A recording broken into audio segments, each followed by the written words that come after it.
السلام عليكم ورحمة الله وبركاته، متابعي قناة المصري، أسعد الله أوقاتكم بكل خير.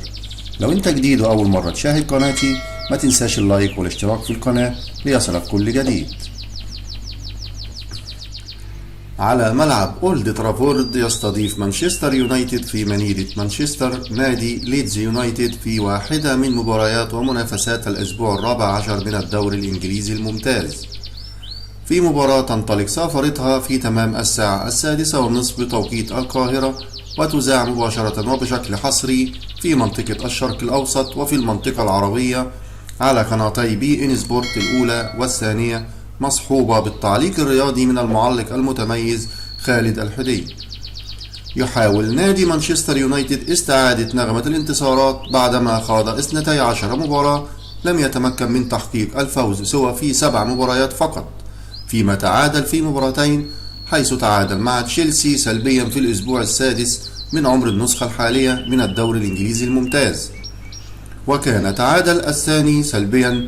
أيضا في مباراته قبل الأخيرة التي استضاف فيها غريمه التقليدي والتاريخي نادي مانشستر سيتي في دربي مانشستر، وانهزم مانشستر يونايتد في 3 مباريات ليتوقف رصيده عند 23 نقطة ويتواجد في المركز السابع مؤقتا، حيث يتبقى له مباراة مؤجلة من الأسبوع الأول يحل فيها ضيفا على نادي برينلي.